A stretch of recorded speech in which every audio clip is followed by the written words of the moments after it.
Muy buenas tardes. Varias preguntas fueron enviadas pues, a los medios electrónicos de la asociación, al correo, al Facebook, etc. Algunas de estas preguntas fueron dirigidas. Esta primera es para don Otto Guevara. La pregunta la formula don Miguel Guzmán Stein. La pregunta es la siguiente. Don Otto, usted fue el único diputado que votó en contra del benemeritazgo de la Universidad de Costa Rica, acordado por la Asamblea Legislativa. Justificó su voto, entre otras razones, afirmando que el sistema de becas de la UCR era una alcahuetería. Pregunta. Por favor, dejemos que se complete la formulación de la pregunta. La pregunta es, ¿cuál sería su propuesta concreta para el financiamiento de las universidades públicas y en particular del sistema de becas y atención socioeconómica? Permitamos que don Otto conteste por 2 minutos. Eso fue hace ya, creo que como 13 años.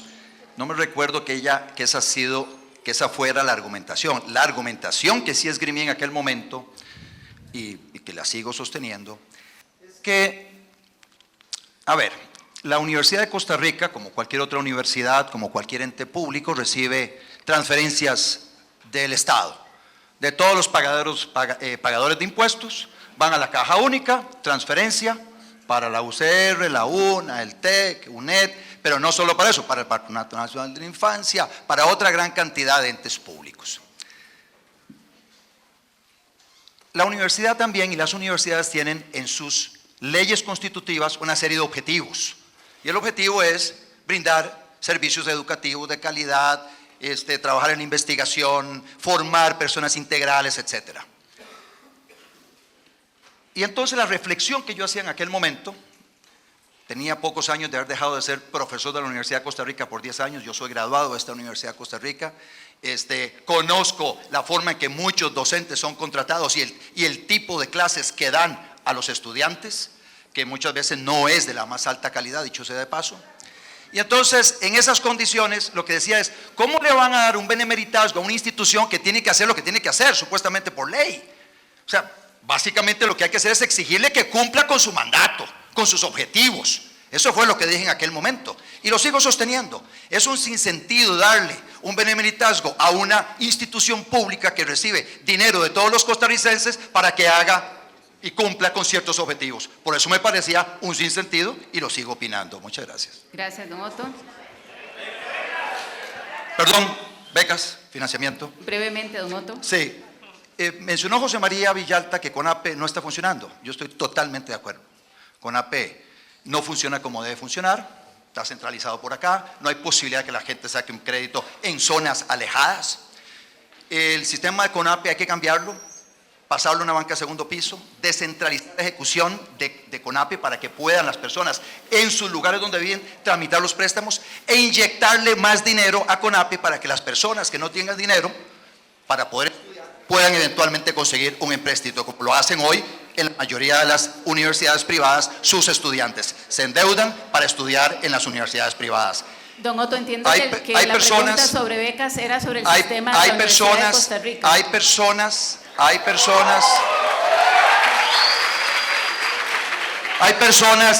que vienen de colegios privados pagando una suma muy importante en colegios privados y vienen a la universidad a pagar una fracción. Y no estoy de acuerdo con ese sistema. Yo creo que estas personas tienen que pagar mucho más de lo que están pagando. El que no tiene recursos en la Universidad de Costa Rica, tener la posibilidad de conseguir el dinero sin ninguna garantía, nada más su letra de cambio, sin ninguna garantía, nada más su letra de cambio, para poder estudiar y luego una vez que estudie, se gradúe, se incorpore al mercado laboral, a largo plazo paga ese crédito que pagamos todos los costarricenses, porque no se vale que las personas más pobres del país le terminen pagando la educación a las personas más privilegiadas o que eventualmente van a ser privilegiadas por el grado académico que ostentan. Gracias, don Otto. Continuamos con la formulación de las preguntas, por favor. Compañeros. Buenas, la siguiente pregunta va a ser formulada por alguien del público seleccionado al azar. Entonces, los que quieran preguntar, por favor, levantar la mano. Ángela, el muchacho de Celeste. Vamos a pedirles que pasen el micrófono, por favor, a los compañeros.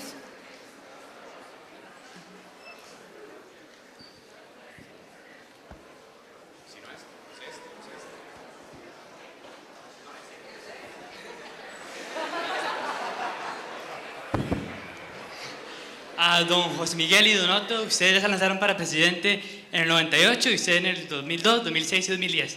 ¿Qué hace esta candidatura diferente a la candidatura actual? ¿Cómo se diferencia a la de la vez pasada? Muchas gracias. Don José Miguel y don Otto, el compañero les pregunta acerca de la diferencia en esta candidatura con relación a las anteriores. 2 minutos cada uno. Muchísimas gracias. Yo creo que por lo menos en cuanto a mi manera de ver las cosas, la situación que vive el país hoy es verdaderamente grave. Aún más, no me lo está preguntando, pero yo estaba totalmente retirado de mi casa. Yo soy un pensionado por la Caja Costarricense del Seguro. Mi señora es una pensionada del sistema educativo. Y cuando un grupo de compañeros y compañeras se acercan para decirme que yo debería de aceptar un cargo de esta naturaleza, verdaderamente me pusieron en un aprieto. Y pensé que si en los años 48 un grupo de personas habían dado su vida para que este país tuviera garantías sociales y código de trabajo y tuviera respeto al voto y al buen manejo de los fondos públicos, negarse uno por comodidad simplemente, ya esto no va conmigo, yo diría que no tendría cómo verles las caras a ustedes los jóvenes, que yo por puro egoísmo me hubiera quedado en la casa. Vamos a dar la lucha. El compañero le pregunta sobre la diferencia entre la postulación de la vez anterior y en esta oportunidad. Y cierro concretamente refiriéndome a eso. En el 98, en mi mente lo que existía fundamentalmente era un nuevo Estado. Un Estado que respondiera a las necesidades del siglo XXI, porque nuestro Estado viene diseñado de Braulio Carrillo, que data ya casi de 200 años, y hay que responder a un nuevo Estado en nuestra patria. Hoy el reto no solamente es eso que se mantiene, sino un verdadero reto para la sociedad costarricense, que Costa Rica está verdaderamente descompuesta.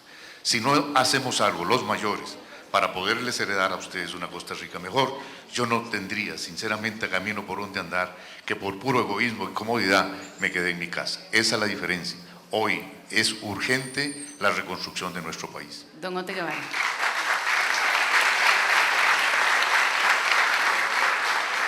Campaña del 2002, siempre he dicho que fue como de mentirillas, porque básicamente salí a pedir el voto para los diputados del Movimiento Libertario, con el propósito de que pasáramos de 1 a un poco más de diputados. Salió bien la cosa, sacamos 6 diputados en ese entonces.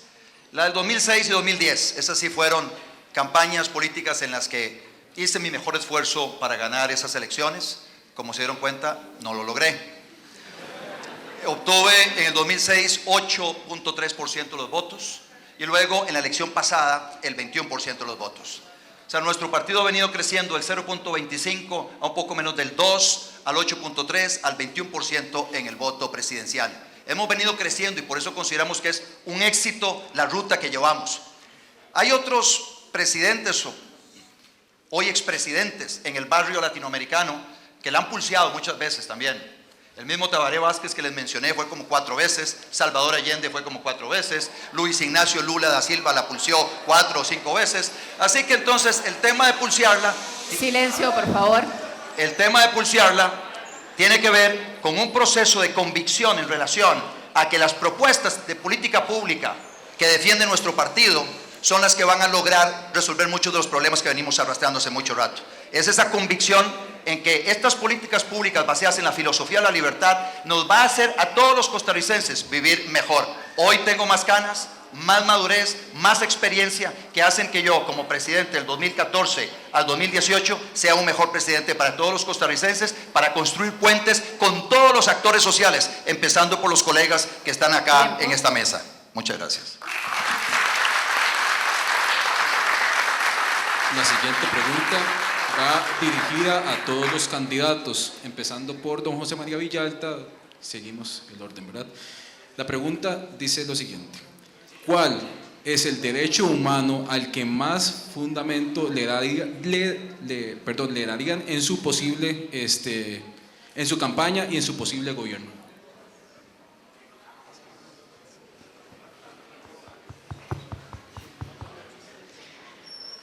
es que los derechos humanos, para poderse realizar, tienen que abordarse integralmente. Nada hacemos defendiendo el derecho a la educación si nuestros niños van a estudiar a las aulas de las plantaciones agrícolas de este país, donde les rocían las escuelas, las fumigadoras aéreas de las piñeras y los envenenan con bromacil o con carbofurán. Nada hacemos con defender el derecho a la salud si estamos contaminando el agua.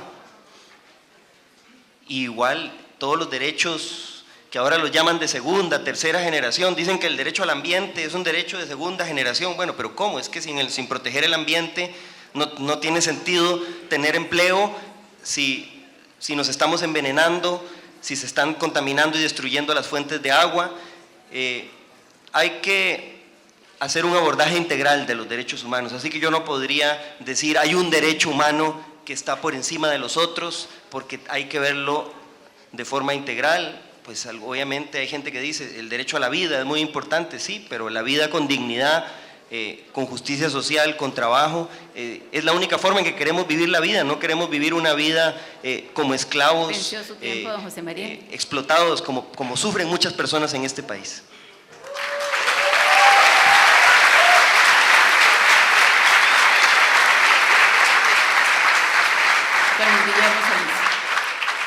Cuando se viola un derecho humano, se violan todos los derechos humanos.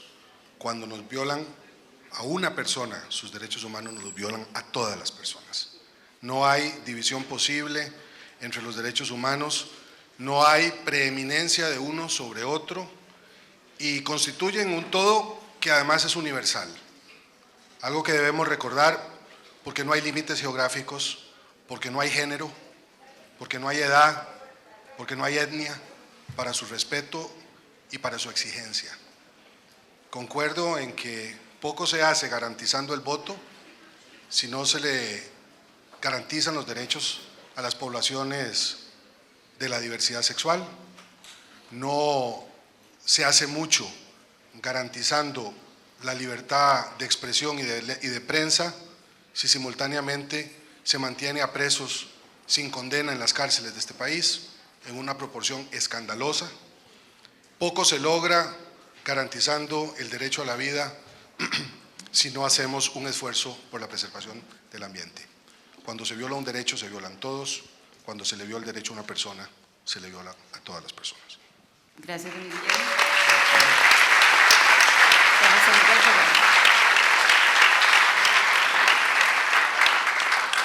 Evidentemente, en lo personal, el derecho fundamental es el derecho a la vida. Eso fue lo que me movió como diputado en la Asamblea Legislativa a presentar una acción de inconstitucionalidad contra el sistema de investigaciones en seres humanos donde no se estaba respetando el derecho a la vida. Por suerte la Sala Constitucional lo acogió y dice investigación sí, pero respetando el derecho a la vida. Don Otto Guevara.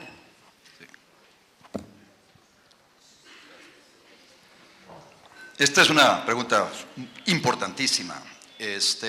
Indudablemente, a nivel de derechos humanos, el respeto a los derechos humanos es básico para que haya convivencia armónica en sociedad. Derechos humanos fundamentales, el derecho a la libertad con responsabilidad. Eso significa el derecho de escoger de las personas qué es lo que les conviene. Y aquí nos metemos en el tema del derecho que tiene cada quien a escoger su forma de vida, a la vida y a escoger su forma de vida. El derecho a la propiedad, el derecho que tenemos todos a los mismos derechos, el tema de igualdad de derechos. Todos estos derechos son fundamentales para que haya vida en sociedad. Cuando escucho a mis colegas hablar de que sí están de acuerdo con el respeto a estos derechos humanos, me preguntaba, bueno, ¿por qué con tanta facilidad violan el derecho que tienen las personas de relacionarse libremente unas con otras para intercambiar libremente bienes y servicios? ¿Por qué con tanta facilidad violan los derechos de propiedad de las personas para imponerle limitaciones en el uso de la propiedad que hacen totalmente vacío el concepto de propiedad?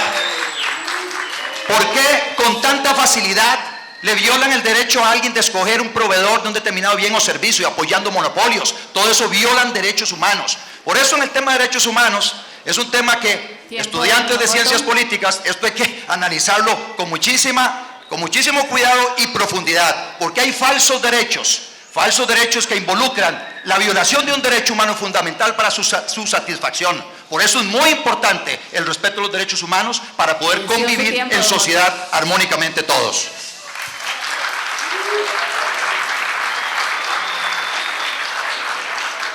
Bueno, a continuación, una pregunta de parte del público.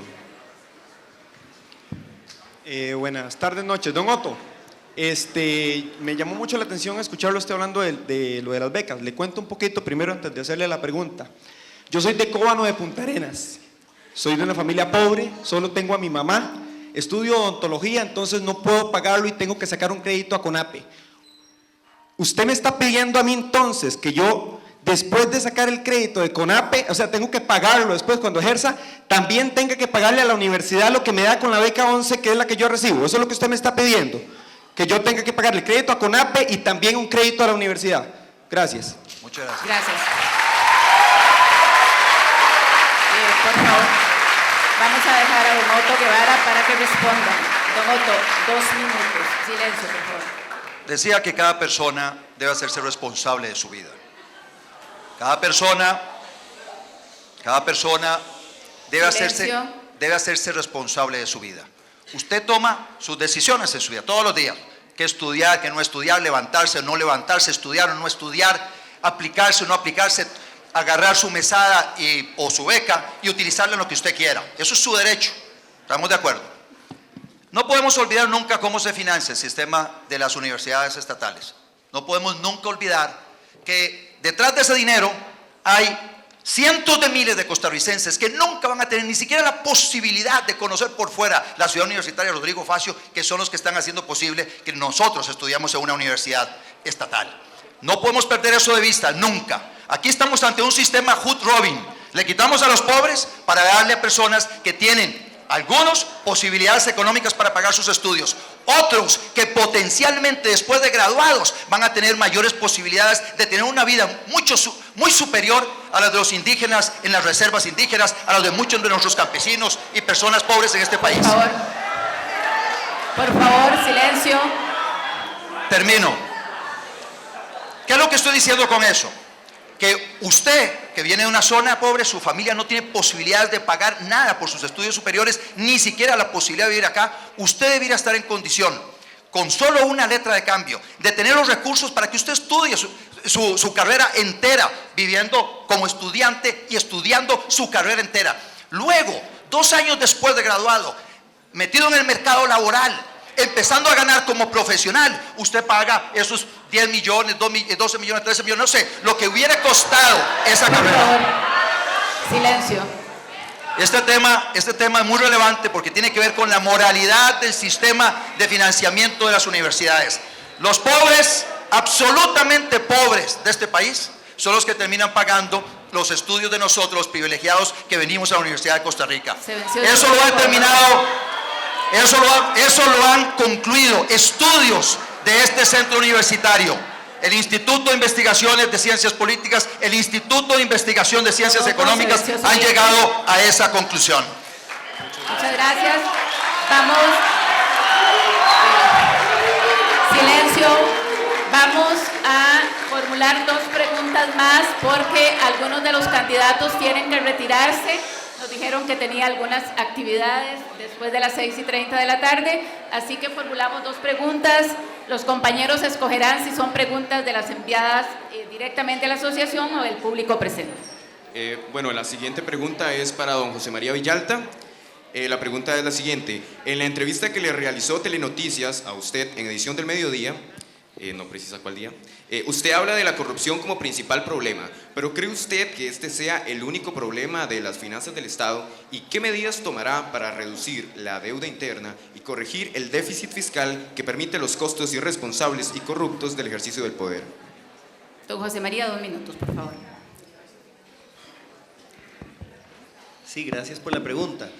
Yo creo que la corrupción es un problema fundamental, un problema esencial que está contribuyendo a que las finanzas públicas se deterioren, porque es un efecto en cascada, efecto en cadena.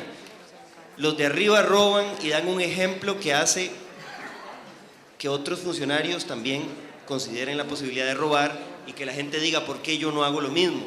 Pero no creo jamás que sea la única causa del deterioro de las finanzas públicas. Yo creo que el problema del déficit fiscal es serio y hay que abordarlo, pero no solo por el déficit fiscal en sí mismo, sino también porque nuestro pueblo espera y merece servicios públicos de educación, de salud, de calidad, de primer mundo, y para poderlos financiar necesitamos mejorar las finanzas del Estado. Esa sería la principal razón.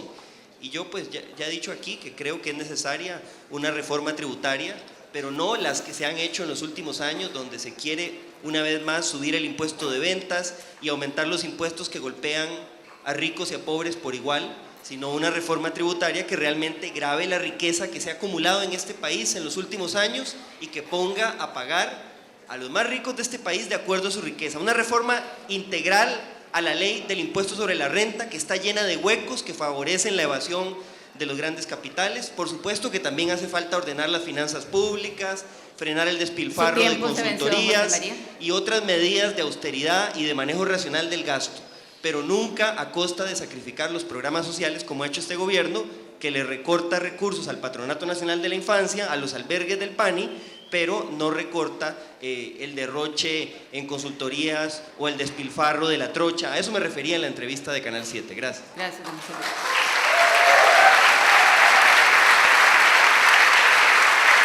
Para finalizar, esta pregunta va dirigida a todos los candidatos, empezando por el mismo orden, don José María Villalta, posteriores. ¿Quién es el pensador moral, político o filosófico que más ha influenciado en su visión política y por qué? Vamos a pedirles a cada uno de los candidatos que con la respuesta a esta pregunta hagan el cierre, por lo tanto van a tener cada uno 3 minutos. Iniciamos de forma inversa al sorteo. En la primera oportunidad inició don Otto Guevara, en segundo lugar don José María, en tercer lugar don José Miguel y de último don Luis Guillermo Solís. Iniciamos con don Luis Guillermo Solís. Bueno, muchas gracias nuevamente por haberse quedado ahora, ya no solamente por haber venido, sino por haberse quedado la mayoría de ustedes en este conversatorio. Le agradezco también a don Otto, a don José Miguel, a don José María y también a doña Giselle por su participación, la conducción en esta mesa y nuevamente a la Asociación de Estudiantes de Ciencias Políticas por su gran esfuerzo. Es una pregunta tan difícil de contestar como la pregunta sobre derechos humanos.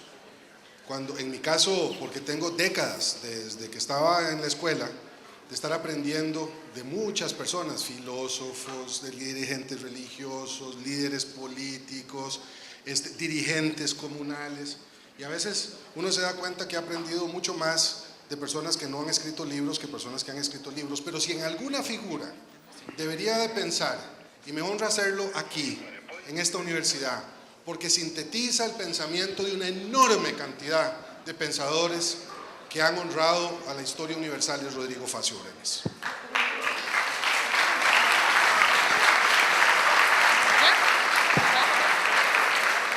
Y lo digo porque Rodrigo Facio representa una visión de Costa Rica que es muy propia, que no es chauvinista, sin embargo, es una visión universal, de una Costa Rica que se proyecta, una Costa Rica que trasciende.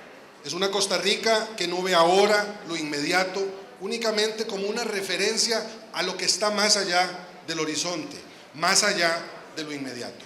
Esa es la Costa Rica que creo que tenemos que empezar a construir en el año 2014. Es una Costa Rica que tiene visión optimista sobre el futuro. Es una Costa Rica que tiene una visión compartida de prosperidad para el pueblo, para nuestro pueblo. Es una Costa Rica que mira para arriba, que es capaz de entenderse con posibilidades de bienestar para el mayor número. Esa es, creo yo, la gran contribución de Rodrigo Facio. Y hacerlo no solamente por medio de una política pública justa, una política pública inclusiva, una política pública que respeta a la persona pero que la entiende como parte de un colectivo mayor, sino también hacerlo por medio de instrumentos económicos que no son ortodoxos, que son heterodoxos, que son flexibles, como la historia misma de este país, que logró combinar adecuadamente el ideal con lo práctico. Yo sí creo que hay que pensar en ideales. Yo sí creo que hay que pensar con optimismo y con esperanza en la Costa Rica que queremos para llegar ahí. Nunca hemos estado más cerca de lograr la Costa Rica próspera y justa que anhelamos que cuando nos la imaginamos, cuando entendemos que sí hay un día después, que no existe la limitación inmediata que nos impone el mundo cuando somos capaces de hablar más, de proponer más, de juntarnos más. No entiendo por qué ha sido tan difícil ponerse de acuerdo respetando la diversidad. No entiendo por qué no podemos trabajar unitariamente respetando las diversas posiciones que en este país existen. Tiempo, don Luis Guillermo. Y para eso, para construir ese país, la mejor manera de hacerlo es por medio de una política democrática, justa, equitativa y con prosperidad para el mayor número. Muchas gracias. José Miguel Berrano. Gracias. Para mí las personas que han influido más en los últimos años en el ser costarricense es Rafael Ángel Calderón Guardia, es Monseñor Sanabria, es Manuel Mora y es José Figueres. Ese modelo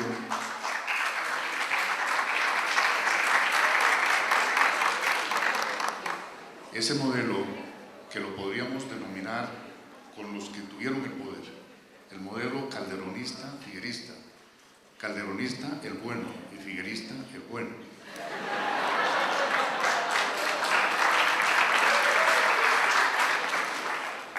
Es lo que hizo posible que esta patria de hoy nosotros tuviéramos derecho efectivamente a la educación, derecho a la salud, derecho al bienestar. Los años convulsos de los años 40, donde el doctor Calderón, don Manuel Mora y el Monseñor Sanabria les toca vivirlo, es profundamente respetado por un hombre que había ganado la guerra civil, que en sus manos pudo haber quitado todo y sin embargo lo dejó y lo magnificó. Una de esas instituciones señeras del pueblo costarricense es la Universidad de Costa Rica. ¿Quién funda la Universidad de Costa Rica? Rafael Ángel Calderón. ¿Quién respeta y deja la Universidad de Costa Rica? José Figueres Ferrer, que la magnifica al grado de que hoy la Universidad de Costa Rica es una universidad del primer orden, no solamente en nuestra América Latina, sino en el mundo entero. Por eso pienso que Costa Rica tendrá, y todos los costarricenses tendremos en nuestro corazón a estas figuras señeras de nuestra historia. Rafael Ángel Calderón Guardia, José Figueres Ferrer, Víctor Manuel Sanabria Martínez, Manuel Mora Valverde. Gracias.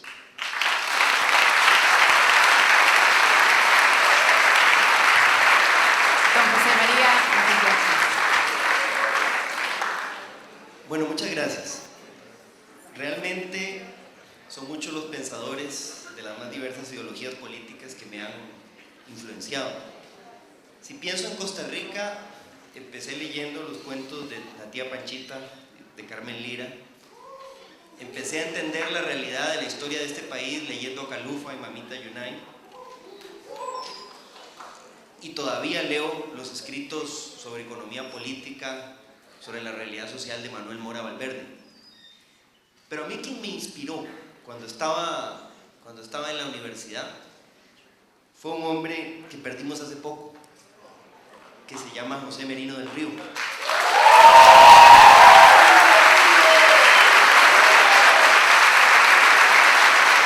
Profesor de esta universidad. Digo, lo perdimos físicamente, porque está aquí con nosotros. Profesor de esta universidad, líder social, hombre coherente. Él me enseñó eso, que el principal valor que puede tener un político hoy en día es hablar sin pelos en la lengua y hacer lo que se dice, practicar lo que se predica. Y esa enseñanza la ponemos en práctica, porque de lo contrario no tendría sentido estar en la lucha política. Y también me enseñó otra cosa, citando a las madres de Plaza de Mayo, que la única lucha que se pierde es la que se abandona. Y la lucha por la justicia social, porque la lucha es para que todos los y las jóvenes de este país de escasos recursos puedan tener acceso a la educación superior. No es para quitárselas a los que ya tienen y mandarlos con becas a CONAPE y firmar un pagaré para que después tengan que buscar un trabajo precario.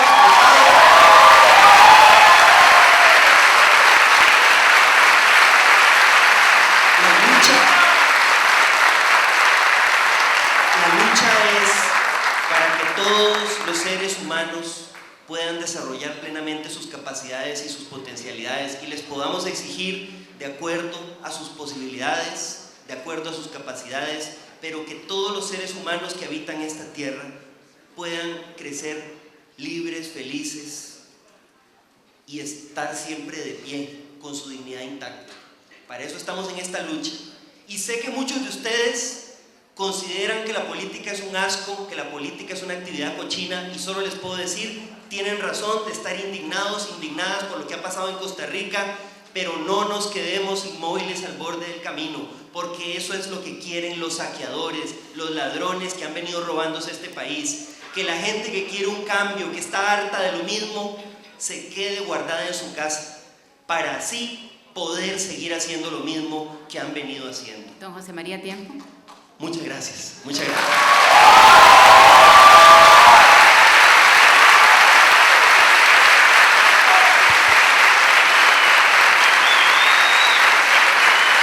Don Otto Guevara tiene 3 minutos.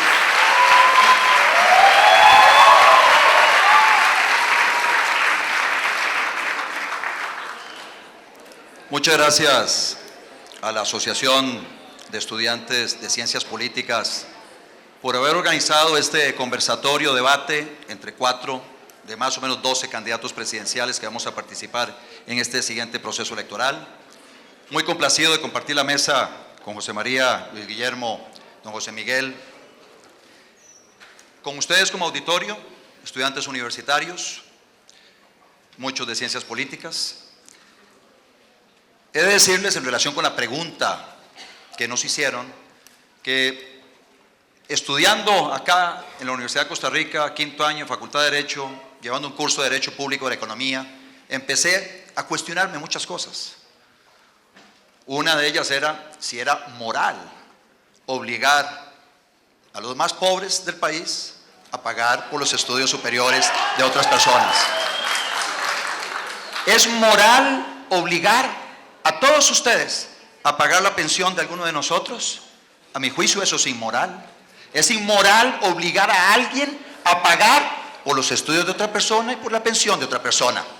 Todas estas reflexiones sobre el tema de lo moral, por favor, todas estas reflexiones en torno a la moralidad de ciertas políticas públicas, empecé a encontrarle sustento en escritos de Adam Smith, Friedrich Hayek, Ludwig von Mises, por favor, Ayn Rand, Tocqueville, Locke y más, pensando aquí en el barrio, pensando aquí en nuestro entorno, en los aportes que los grandes liberales le hicieron a este país desde finales del siglo XIX, durante toda la primera mitad del siglo XX. Ricardo Jiménez Oriamuno y todos esos grandes liberales. Esa es la fuente de inspiración. ¿Han preguntado?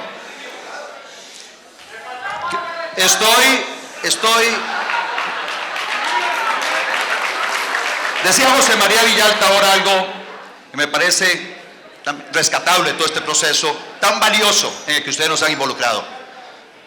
Pretendo participar en este proceso electoral diciéndole a los costarricenses lo que pienso, poniéndolo sobre la mesa, invitando a la discusión abierta sobre ellos. No me van a escuchar con un discurso acomodaticio al público que tenga en ese momento. Si es impopular, pues asumir el costo político de eso. Pero voy a defender las ideas que creo son las que van a hacer de Costa Rica un país más próspero, más justo, más solidario, sin pobreza extrema, donde todos los costarricenses podamos vivir mejor. Y esa va a ser mi gran contribución en este proceso electoral. Arranco hoy aquí en esta actividad de la Asociación de Ciencias Políticas, muy agradecido con ustedes, doña Giselle, con usted, los presidentes de la asociación y mis colegas candidatos. Muchas gracias.